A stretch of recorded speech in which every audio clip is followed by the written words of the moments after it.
Hey, y'all, and welcome back to Sips and Sensibility, where every week we talk about a different Jane Austen adaptation. This season, we're focusing on Emma. We've dived into the Ramallah Garai miniseries, the classic Gwyneth Paltrow adaptation, and this week we're going to be talking about the 1995 film Clueless. Your hosts are three best friends from college. I'm Julia. I'm Beth. And I'm Lori.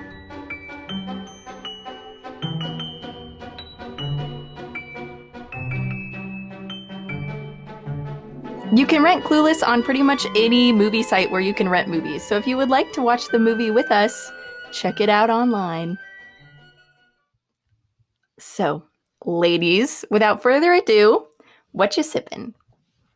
Well, I am drinking coffee today, actually, which Wow. is very rare for me. It has, of course, a little special something in it. Has a little Bailey's, little Irish cream. Has to have a little surprise. It does. In order for me to drink coffee, it can't just be coffee. I had a long week at work. I would just say it was a long week. Ooh, do I feel that? Good. I feel like I've never accomplished more in my entire life. So anyways, in order to record this episode at 4:30 on a Friday afternoon, I gotta have some coffee in me. Those post-holiday weeks really are kind of killer, aren't they? Yeah. Oh, yes. All right. What about you, Lori? What are you drinking? Well, on this week's installment of What is in the Ambiguous Yeti, I'm switching it up. I have red Gatorade in my Yeti today. I have, as my best friends and co-hosts will know, a lot of medical issues. And today I've been fighting a migraine all day. So cheers to hydration and some good laughs to put me in a better mood. I'm guessing there's not anything special in your Gatorade. No, ma'am. Yeah, focus on those electrolytes, Laura. What are you sipping, Jules? Well, I am going for tea again. It's kind of a rainy, foggy day here, so I went with the Tivana Earl Grey Creme, which on the package it says it has hints of lavender and vanilla. And I think this is basically supposed to be their imitation of a London fog. So it's supposed to have kind of like a creamy London fog taste to it, which is perfect for me because London fogs are one of my favorites. Wow, that sounds really good. I hope so. You guys know how much I love listening to podcasts, and it's always a really exciting day when I find a new one that I like a lot. Well, I have got to tell you about this new podcast that I've discovered. It's called Pride and Prejudice. Yes, just like the Jane Austen book, and it's put on by the Ballarat National Theatre. They have a whole cast of actors reading the original book by Jane, and it is so amazing. It's great to hear your favorite characters come to life in this way. You can find it anywhere you listen to podcasts. I highly recommend you check it out.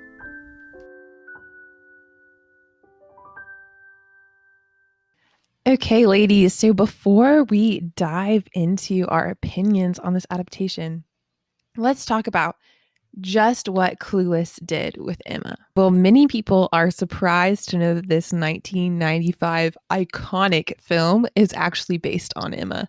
But yeah, this movie follows Cher, who in my childhood I thought was actually Cher, the singer. I just love the names of this film, and Beth, that's such an interesting tidbit. Yeah, it was really honestly a little late in life that I realized that Cher, the character in Clueless, and Cher, the singer, were two different people. Don't they actually say in the movie where like she's talking about her and her friend They're were named after yep. Mm-hmm. singers? I do want to ask, and this might be showing my age or just ignorance, but her best friend's named Dion, and she says that, Celine Dion. I just got it. Never mind. Well, see, okay, I've never heard the name Cher before. It's pretty unique, I guess. So that was what was going on my mind. But I feel less bad now that Julia didn't realize that it was supposed to be Celine Dion. I do love Celine Dion. I'm sorry, Celine. I'm sorry. Our hearts will go on. So this film follows Cher, who is a rich and very popular girl in high school. She's actually not even 16 yet. So she goes to this school in Beverly Hills, and this is kind of like a classic coming of age film, and that you get okay, these are the different groups. This is kind of like, it reminds me of Mean Girls before Mean She's Girls the man. happened. Yeah, or She's the Man.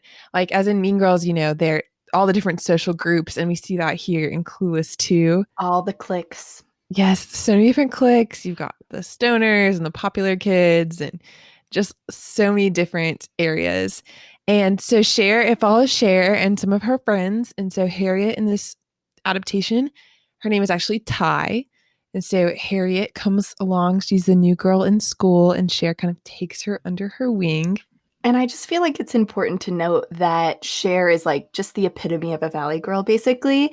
And when Ty first transfers, I'm not sure if this is where she's supposed to be from, but it's very like Bronx kind of accent that she has. Ty and Cher are very, very different. So it's basically, I feel like, as close as you can get to the equivalent of what was happening in the 1800s. Oh, yeah. I mean, completely different.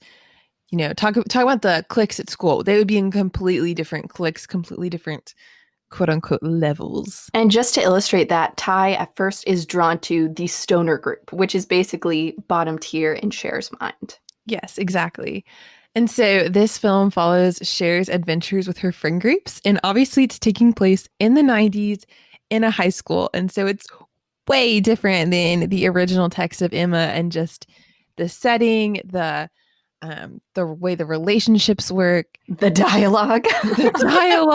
I mean, this movie has its flaws. It is a movie of the time, a product of the time, but I highly recommend watching it because it is just very iconic. And there's just some lines from it that you will hear people quote. I mean, right now there's a clip of Cher in a commercial going, no way, or something like that is playing all the time. And it is just one of those movies that now, 25 years later, has still stuck with us and is a really big part of American culture. This movie, on the same note, was also just a huge skyrocket for a lot of very famous people's careers. So Paul Rudd, was one of the first movies that ever came out featuring Paul Rudd, and I'm sure we'll talk later about some of his iconic films. But he and Alicia Silverstone, who plays Cher, this movie really kickstarted their careers. I would just like to segue really quickly and talk about some of the problematic things I did want to mention before we start talking about this. While this film is incredibly iconic, there are a couple of things that are a little bit concerning, and it's just something to note before you start watching. They do use the R word frequently. Now, was that something that did happen at the time? Yes. That doesn't make it okay, though, and it's definitely something that we can look back and critique. Another thing that's problematic about this film is the sexualization of teenagers. Now, if you look at media today, you can see shows like Riverdale and see that that is still very much something that happens. The actors in the film were all over 18 at the time, but the relationship between Cher and, spoiler alert, the equivalent of Mr. Knightley in this film, Josh, is happening between a 15, 16-year-old and somebody who is minimum 18 years old. Now, yeah, he's in college. He's a college student. So that's both illegal and also just not cool. Wrong. So yeah. I did want to point that out. Cher and her friends are just repeatedly sexualized throughout the entire film, through their outfits, through camera angles and shots. That is room a part scenes. Of this. Yikes. Yeah, not great. Thank you for pointing that out, Julia. I really appreciate that. And just a couple of things to note before we get into discussion. So in this adaptation, Josh is Mr. Knightley, and he is Emma's stepbrother. So maybe a little bit weirder than brother-in-law, because their parents were at one point married. It's just taking that like brother sibling family line that we keep referring to as cringeworthy in all the other adaptations. This is just taking it just a step over that line of too far. Yeah. I will say the film tries to make it a little less cringy by Cher at the very beginning of the movie explaining that her dad was married to his mom for like maybe a year, and it was like 5 years ago. So Josh still will visit the house to talk to Cher's dad, but they did not live in the same house as brother and sister for very long, really, at all. Now, does that make it okay? It's still pretty weird, but I feel like that's, they try to make it less weird. Another important thing to know is that Cher has a best friend in this adaptation named Dion, who is not really directly a character from the book. She may have some aspects of Mrs. Weston, but it's a pretty indirect relationship. She's kind of a new character. Really, so the premise of this film is that Cher meets Ty and she kind of takes her on as a project. We get a wonderful makeover montage, one of Oh, the best beautiful. ones. Okay, very Elphaba and Glinda this time. Yes. And of course, we see, failed love between Ty and Elton, failed love between Ty and Josh, and finally the realization that our Emma, who is Cher, is in love with Josh, who is Mr. Knightley, and Ty finally at the end gets together with the stoner guy that she had originally liked at the beginning, and his name is Travis, who is Mr. Martin. So that's kind of your background information for you. And with that, let's dive in. So, ladies, what did you think of the 1995 Clueless? Okay, I just have to say, I love this film. I remember the very first time I watched it, I was in high school, and I feel like this is going to age me a little bit. But I was lying on the floor in my bedroom, and I had this like neon green, like very mesh rug in the center of my room. And I watched this movie lying on that green rug by myself. And so I just have really good memories associated with this movie because I saw it at the perfect time. I was in high school just like they were, and I feel like this movie has such a fun energy. And I think that even though this is very different from Emma in dialogue, they really captured the essence of Emma and her character arc. And I just really love the comedy in this movie too.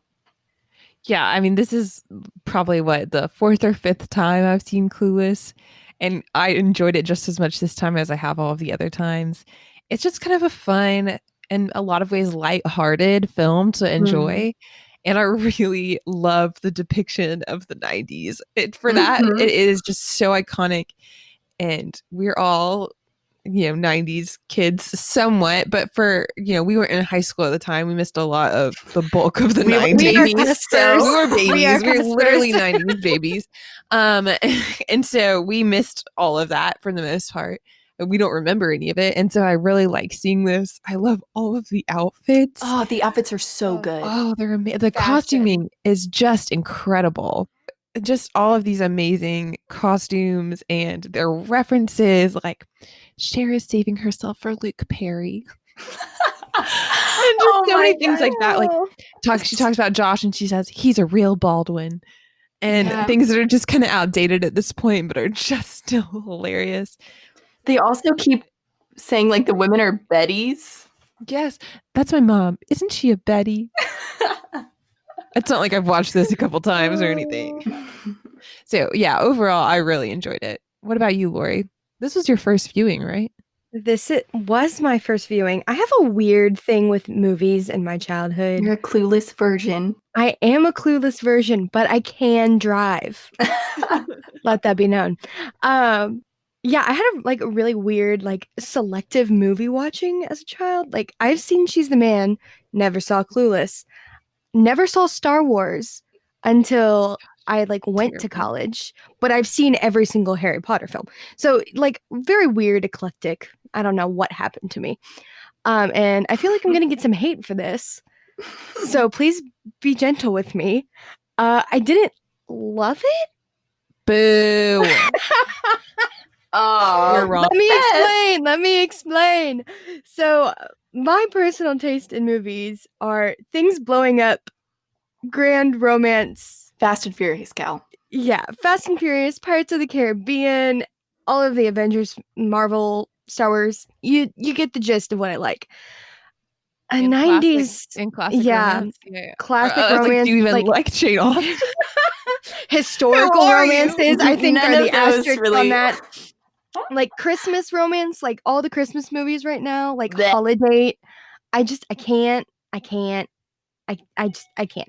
Oh, wait, you But don't like those. Okay, I thought no, you were about to say you liked Hallmark Christmas movies, and I was like, no. you cannot say you don't like Clueless and you like Hallmark Christmas movies. No, no, no, No no, no, no, offense. no. Yeah, so like just the movie wasn't my vibe, I guess. It wasn't directed towards me.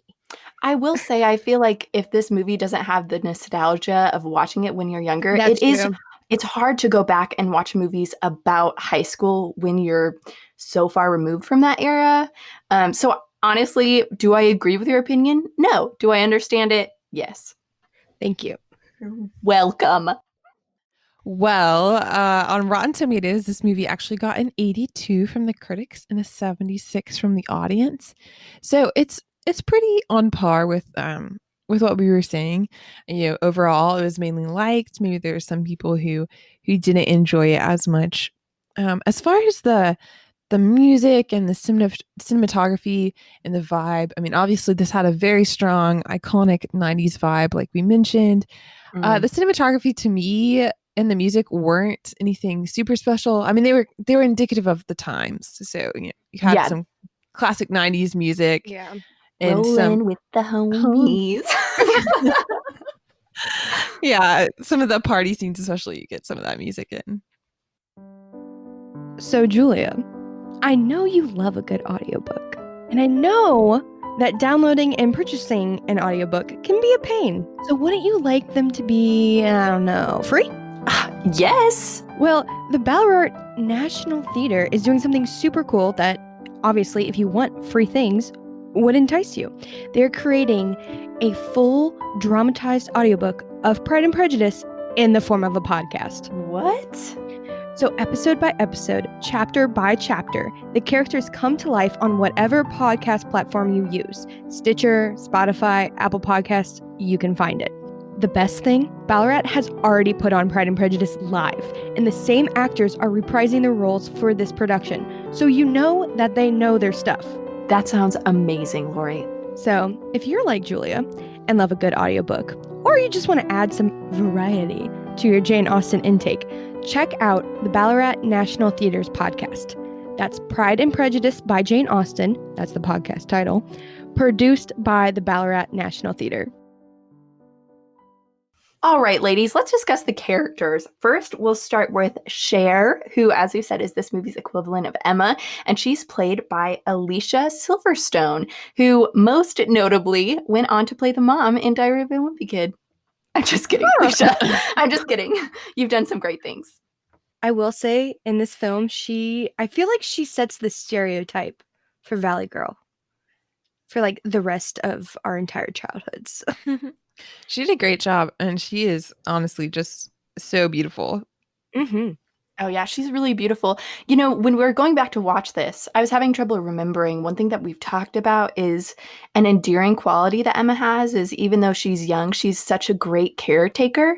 And I couldn't remember if Cher really had this in this film, but Cher's mother died when she was young, and she really steps into that role of, you know, her dad's this really busy lawyer, and she takes care of him. She sets doctor's appointments, takes calls for family, makes sure he's eating right.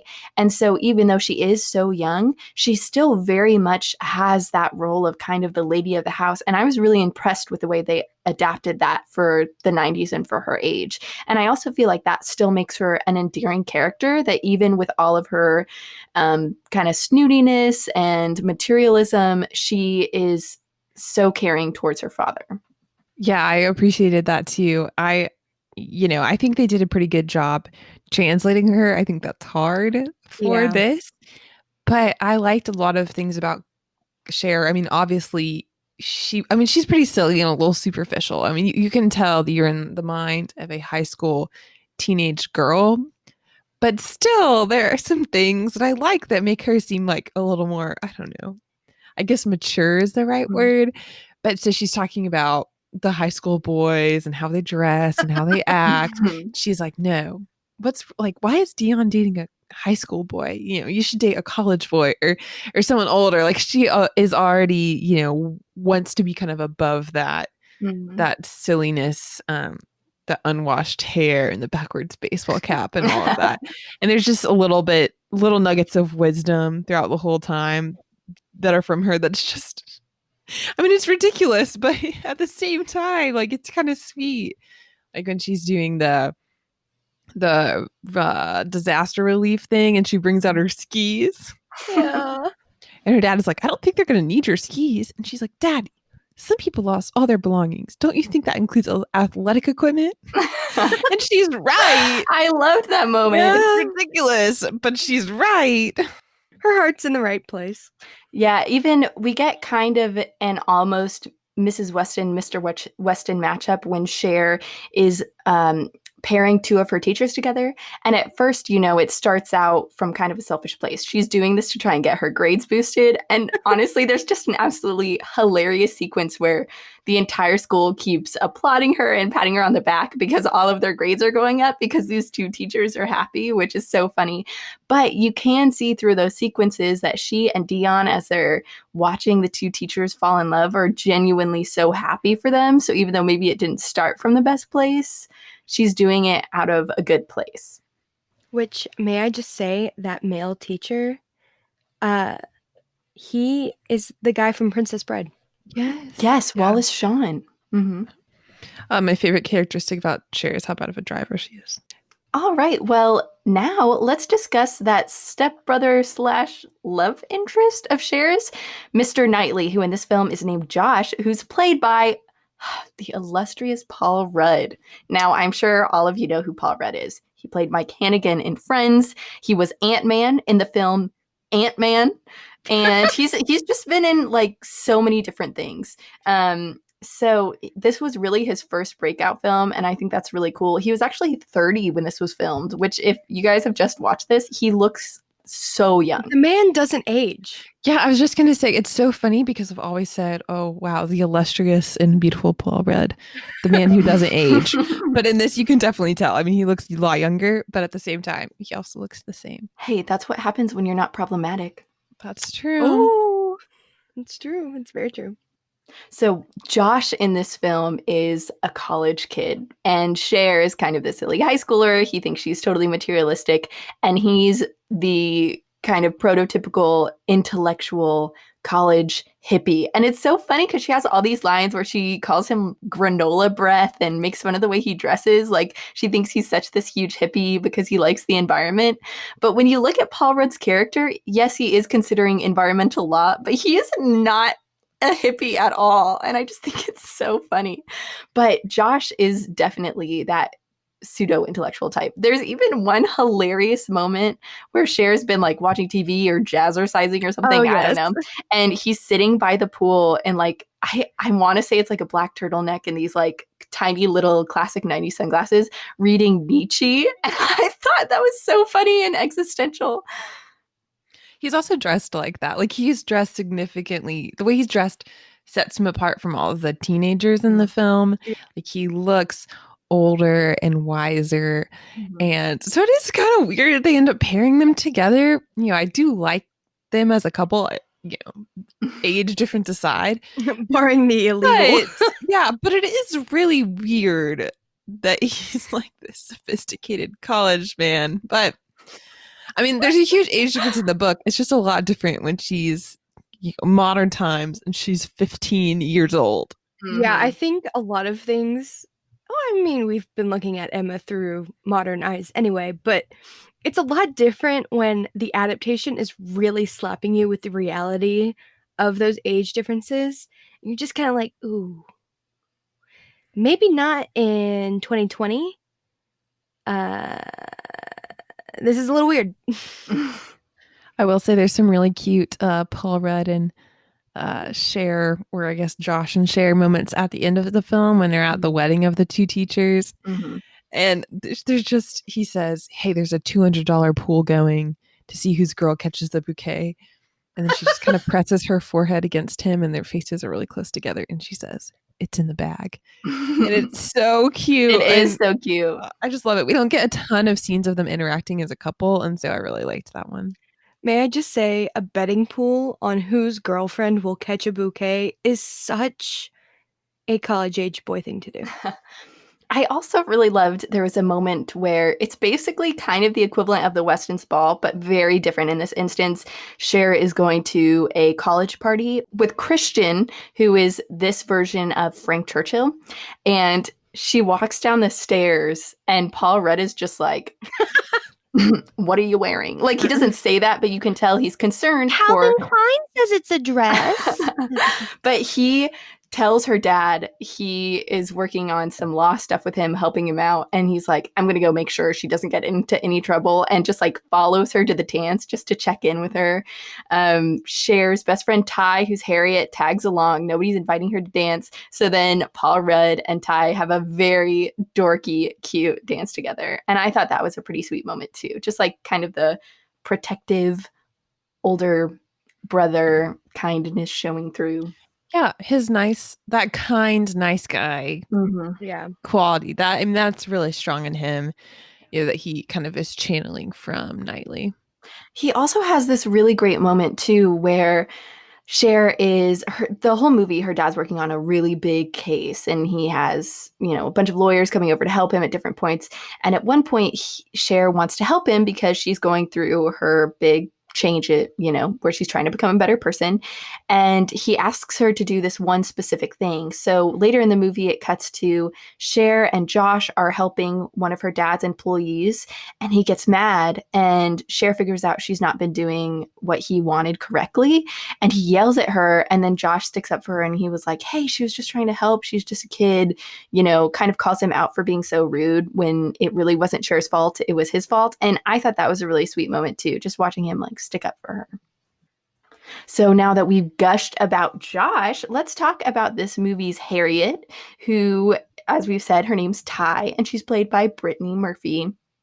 Yeah, I think they made an interesting choice with her. I think if I was planning this movie, it would have been maybe my first instinct to make her like nerdy and Yeah. weird in that Mhm. more in that way, and kind of put her on a lower social level in that way, which is not what they did. In fact, they made her like really into drugs and like just much different.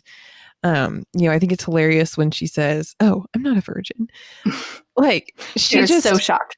yeah, she's just different in a lot of ways. She's kind of like cooler than Yeah. Cher is, which you come to see later on in the movie. But I liked it. I liked that they did that and that they chose to go in that direction with her character. I think it makes sense for the 90s. Mhm. And I think it did separate her and Cher. And Brittany did a great job playing her.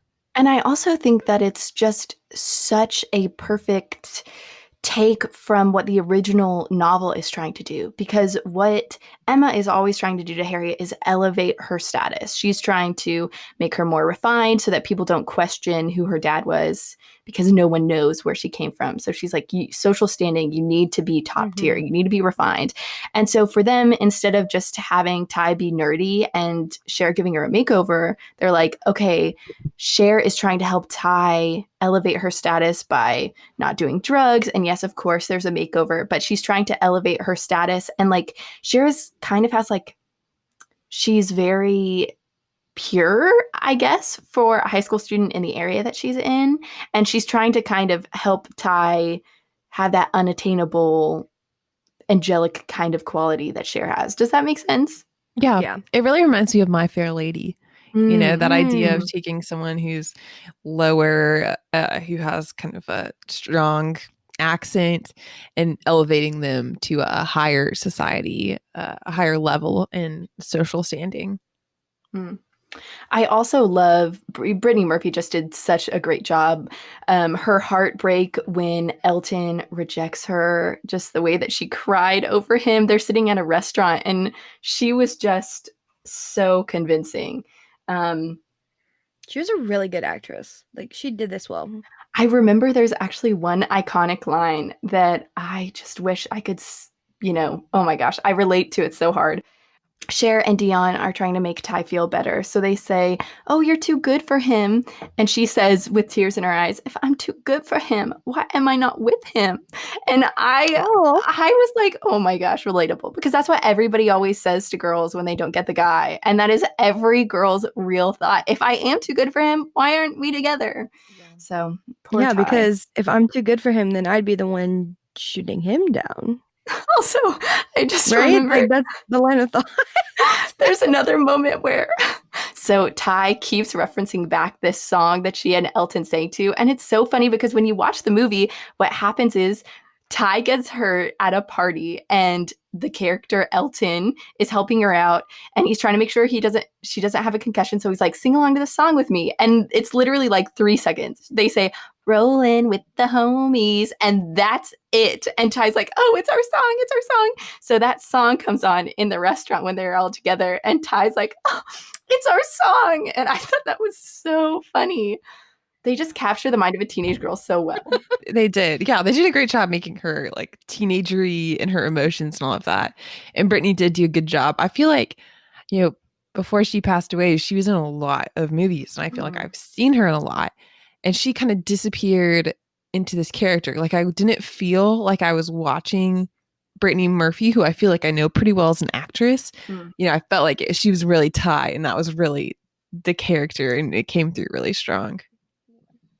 Also, I forgot to mention this, but one of my favorite parts of the whole film was when Cher gets upset when she finds out that Ty's in love with Josh, and there's just a montage of Josh and Cher set to All by Myself. It was so funny. And then Cher realizes she's in love with him. Like there's just voiceover, and she's in front of a fountain that just like bursts on, and there's all these colors in the background. It was just beautiful. Ladies, let's talk about this version of Frank Churchill, who, spoiler alert, he's pretty different. His name is Christian, and he's played by Justin Walker. Oh my gosh, I love Christian. I thought this was He's such a good character. I just have to say, okay, this was amazing. Mm-hmm. So Shira has just finished talking about the high school boys and their greasy Mm-hmm. hair and their backwards caps and their slouchy clothes. And then there's like a burst of music, a light shines, and Christian walks into her class. And he's just so like gorgeously He's like dressed. James Dean, Suave. literally just James Yes, Dean. exactly. Like Mm-hmm. all of her hopes and desires in this person. And he's so clean and so fashion forward. And I mean, Mm-hmm. you can probably guess that he's gay right away, but Yes. it takes Cher a really Especially long for the time to pick up 90s. on it. One thing that I thought was so funny was Cher has a very uh, bend and snap moment where she's trying to get his attention right away. So she drops her pin and he picks it up and, it shows off her legs and he looks up at her and he says, "Nice stems." And I was like, what? I love the whole montage of him like quote unquote falling in love with her where Mhm. she's like, yeah, you have to show that you're desirable. And she sends herself flowers and buys herself chocolates. Mhm. And in high school, I definitely thought that way. I was all about like the manipulative, Mm. what can I do to Mindset, make yeah. myself seem this way? So I thought that Yeah. was funny. So, my favorite thing about Christian in this whole entire movie was the scene when he comes to pick up Cher, and Josh and her dad are sitting at the table doing lawyery stuff or whatever. And her dad looks at Christian and goes, "Do you drink?" And Christian's like, "Oh, no, not right now, blah, blah, blah." And her dad's like, "No, I'm not asking if you want a drink. I'm asking, do you drink?" Like, as in, I am not offering a 15-year-old an alcoholic beverage in my house. Like, come on, dude, get the picture. But yeah, that's my favorite part. Mm-hmm. He's cool. Also, I can't remember if we've explicitly stated this, but one thing that is different in this adaptation is that Christian, who is the equivalent of Frank Churchill, he doesn't have a Jane. He is actually gay. So that definitely adds in another layer of representation and clearly why Emma and Christian were never going to work. No, it wasn't gonna work. Yeah, I think Christian definitely has quite a few iconic moments in this film, including when they go to basically the equivalent of the Weston's ball. He and Cher are at a party together. they're dancing back to back a couple of times. And I was like, huh, that's really weird. But when Josh arrives because he's trying to check in on her, and it kind of zooms out a little bit, and they're dancing back to back because Christian is turning around to dance with a guy that's standing behind him. And Oh, I Cher didn't even realize that. Cher just never realizes, poor thing. Oh my gosh. That's taking That's so Oblivious funny. to a whole new level. Mm-hmm. Well, we don't really have proposal scenes in this. We do have a somewhat declaration of feelings type scenes. So let's start with Elton slash, yeah, I guess he is Elton in this. What did you guys think? It was Chris. obviously problematic. Mm-hmm. Just kind of setting the scene here. Elton and Cher and Ty are leaving the party, and Elton really wants Cher to ride home with him. So he kind of sends Ty with someone else and brings Cher with him. And he's singing to a song, and it's kind of cringy. Oh, it's And so bad. yeah, and he pulls over in a parking lot and just kind of starts trying to like make out with Cher. Mm-hmm. She's not having it. And, you know, we get the typical explanation. What? I thought you were in love with Ty. And me, what are you talking about? And he's like, I would never go for someone so low. And so we kind of get that typical exchange, except this time he's trying to make out with her the whole time, which is very problematic. We'll get to that in a second. She then gets out of the car to try and stop it, just to like kind of get away from him for a minute, and he speeds off and leaves her. In like the parking lot of a liquor store on a very not great part of town. This poor 15-year-old girl in this like very interesting red dress. But yeah, I felt so bad for Cher in this scene because she and Elton have they run in the same social circle. They're kind of friends. And in this scene, he's just so rude to her. The way he talks about Ty is really horrible. And you can also tell in this adaptation too that not only is he saying, I could never go for Ty, even though he maybe likes Cher, he also clearly likes her for her elevated social status too. So he's just the trashiest of trash. Yeah, and he's kind of coming on to her. Digger. And he's kind of coming on to her throughout the whole movie. I mean, you see him like massaging her shoulders in class and giving her a kiss on the cheek. Yeah, twice, I think. Yeah, and so it's a little bit weird the whole time. Yeah, so his handsiness definitely takes a new level in that car scene, though, which really just makes the scene so sad. It does lead to kind of a sweet scene between Cher and Josh, though, because after Cher is abandoned in the liquor store parking lot, she gets mugged. She gets robbed at gunpoint, and the guy steals her phone and her purse, so she has no way to call home. So she goes to a paid telephone, whatever. So they don't exist anymore. Payphone, yeah. And she calls Josh, who happens to be canoodling at the time with appropriate word. Yeah, a girl. But when Cher explains it to him, he drops everything to go and help her. He brings the girl with him, of course. And there's actually this one moment where Cher kind of stumps his girl. She's quoting Hamlet, and Cher basically tells her that she remembers Mel Gibson and she quoted the wrong person. It was actually Polonius, and it's really funny. And you see Josh give her this cute look. So that scene was really trash, but it eventually leads to something cute with Josh and Cher. So speaking of cuteness, what did you guys think of the kind of confession of feelings between Josh and Cher? And this took place right after that scene where he defended her. And at this point, she's really upset. Yeah, he defended her in front of her dad's employee when she got yelled at. So she's obviously upset. I feel like Cher, her character, she's obviously been going through this moral change. You know, she realizes she needs to start caring about other people more, and she's just trying to help her dad out. So then to be yelled at and told she's worthless, all of these things she's already been thinking about herself, it just really gets her down. And so the way that Josh goes to comfort her is just, it's really, really sweet. And in the moment, he does tell her she's beautiful, but he does tell her that he thinks that she's really smart and caring. And I thought that was really precious. Yeah, it was cute. Some part of me just can't get over the fact that they are step siblings. You know, just, I don't know, just something about that is just a little to me. But yeah, I mean, the scene was cute. He defended her honor, and, you know, you have the great, if you put that weird family dynamic out of your mind. Yeah, it is a sweet, like, declaration of feelings. I liked it. So we've talked about the different aspects. We've talked about how this adaptation's different, very different. Hello, 90s. We've talked about characters that aren't in this and new characters. So, what made the film and what broke the film for you? I think I have two make it's for me. One of them is a bigger make it than the other one, but I loved the addition of the character of Dion. I thought she was really funny and really sweet, and adding that kind of another Valley Girl character to interact with Cher and have just a really sweet friendship was really cute. She also has a really sweet relationship with Murray that's really, really cute to watch. And so I just loved that addition of that character, Dion. She's also Black, which adds another layer of representation to this film because, again, like we talked about last time, a lot of adaptations of Emma are just strictly all white people. So I really loved the addition of Dion. My second smaller picket is just Ty's line. She yells this at Emma when they're having their big fight, and she says, "Why would I listen to you? You're a virgin who can't drive." And I think it's so funny. So I really love that line.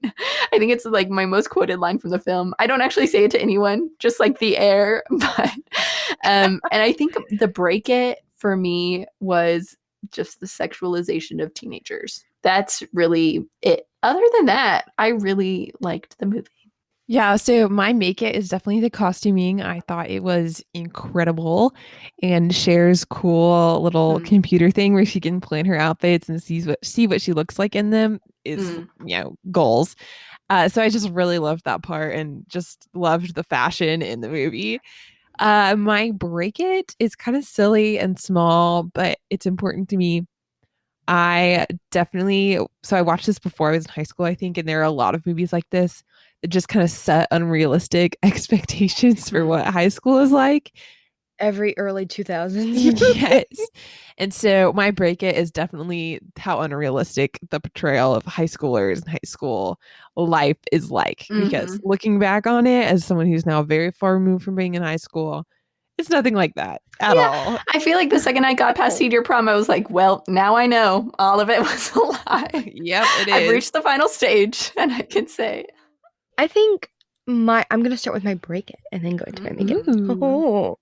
My break it for the film, I think, is just it's just not my vibe. You know, I'm an action romance, historical romance type of gal. Early 2000s high school rom-coms and it's just not me. I can see the value in it and I do understand why y'all love it. It's just, not for me. Anyway, onto the juicy stuff. What made the film for me is I totally agree with Beth. It's that wardrobe machine. It is 2020. Why do we not have that in every house? That would make our lives so much easier. I understand technology, whatever, but like, come on, give me something 2020. I'm not totally sure if this movie started that, but I do know that there was such an influx of rich girls always having a closet dressing machine after this, I feel like. So truly Like iconic. Hannah Montana had a really Yes. cool closet. Yes. There is a Polly Pocket movie. Wow, that just aged me so much. But there is a Polly Pocket movie with almost this exact same scene in it at the very beginning where I guess Polly, I don't know, is going through and like picking out her outfit and there's a music montage in the background and you see like her selecting it off the screen. Anyway, that's great. Along with Julia, I also have a favorite quote from this film. It's along the same lines. It's at the very beginning when the girls are in gym class and the gym teacher is just like kind of yelling at them, I guess, to like do something. And this one girl goes, "My plastic surgeon told me to not do anything that involves balls coming at my face." And I think it's Dion, or it's somebody who's standing right there goes, "Well, there goes your social life." Future, like Mrs. It's basically the future Mrs. Elton is the one who says like she can't do it. Yeah. Yeah, no, Dion can't take tennis because her tennis instructor told her that he didn't want anything that could ruin her training. So, Well, Lori, tell us who you would date from this version of Emma. Oh, I gotta go with Paul Rudd. I gotta go yes, with the man girl. that doesn't age. Obviously. Yeah. his beautiful face. We gotta love a Paul Rudd, and he's so wholesome. Like he's got no issues. That Nietzsche reading aspiring environmental lawyer. What's not to love? Right? So, Julia, tell us, how's your drink? Well, I have to say, this Tivana Earl Grey creme really did not deliver for me, ladies. Sadly, it's trying to be a London Fog, which is one of my favorite coffee shop teas to order. And you and Beth love those. Yes. Our local coffee shop in College Blackbird made the best London Fogs. Yes, they did. R.A.P. Blackbird. They're still going strong. Please support local coffee. We just missed them. But it just doesn't deliver. It has kind of a creaminess to it, which I'm not sure how they achieve that, but it's not enough to undercut the bitterness. And so you get a little bit of those flavors of lavender and vanilla, but it's just not enough for me. So I feel like you would be better off just ordering a London Fog and paying the price. I did finish it though, so I guess that tells you something. It wasn't that proud bad. of you. That's good. Yes. Beth, how was your drink? Well, I just finished my coffee and, I'm feeling kind of weird because I pretty much never drink coffee, like once every 6 months, maybe. So I'm feeling a little... Yeah, you don't handle caffeine well. I'm feeling a little jittery, a little weird. I'm ready to eat some dinner. And yeah, it was fine. I know nothing about coffee, so I have no idea if it was good or not. But I will always take some Bailey's Irish Cream. That stuff is good. So, I mean, I finished it, so it was good. It wasn't amazing. It was no London Fog, but it was drinkable. Lori, how was your drink? It was red Gatorade. It was satisfying. It was good. I got my electrolytes. I'm a good sick person, I promise. But yeah, my Yeti's empty. I'll probably have another one or more water tonight. Take care of yourself, girl. All right, guys. Well, this is actually our last episode of the season. So, Lori, why don't you tell us what's next? Okay, we are so sad, but we need to take a break. There's holidays right now happening. We're all traveling, kind of, sort of, maybe. COVID, be careful. We want you to keep in contact with us on socials. So we're going to be super on Instagram. Hit us with those DMs, those likes, those comments. But in January, we are coming back. Don't forget about us. We love you. So definitely keep up with us on Insta for the announcement of our next season. Oh my gosh, I have to say, I'm so excited about the novel we're doing next. It's a good one, guys. Get ready. So make sure you keep checking back and see when we drop that little quote unquote trailer for next season. We might even be doing a couple of little hints about what novel we'll be covering next. So if you have any guesses, feel free to send them over to our DMs. Alrighty, so guys, we had a great time talking about Emma this whole season. It's been so fun. It's gone by so fast. I know, I can't believe it. I know, and talking about Clueless today was a blast, and we hope that you guys have enjoyed this episode as much as we did. So please give us a rate or review on Apple Podcasts, and you should follow us on Instagram. We're at Sips and Sensibility Pod, and you can like us on Facebook at Sips and Sensibility. Be sure to follow those channels, especially right now with our big announcement of our new season coming. And because we do fun things like shout outs in our podcast episodes. So Julia has one of those for us today. Yes, the winner of this week's episode shout out is Tea with Collins, who's on Instagram at Darcy at Pemberley. So you should check them out because they post a lot of fun memes really regularly. So if you want a chance to enter the shout out, follow us on Instagram, and every recording day, I'll post a picture letting you know how to win. So go ahead and turn on those post notifications. We are so sad to say goodbye, but we need to brush up on our own Jane Austen before we dive into our next season. But before we go, we just want to say thank you for a great first season. In our 3 short months, approximately 3 short months, you know what I mean, that we have been recording, producing, and putting up these podcasts for you, we have over 615 Instagram followers, and we've had over 1,730 people listen to the podcast, which is mind-boggling for me that y'all love our voices so much. We greatly appreciate it, and we also want to ask you, send us your Jane Austen adaptations. that you want us to review and what you're interested in. You might have some like random one that we've never heard of that you really, really, really want us to watch. And I want to know what it is because I love the like weird random trivia out in the world. So please send it to us. Always looking for niche Austen content. Always. But, and I hate to say this, until January, keep on sipping, you guys.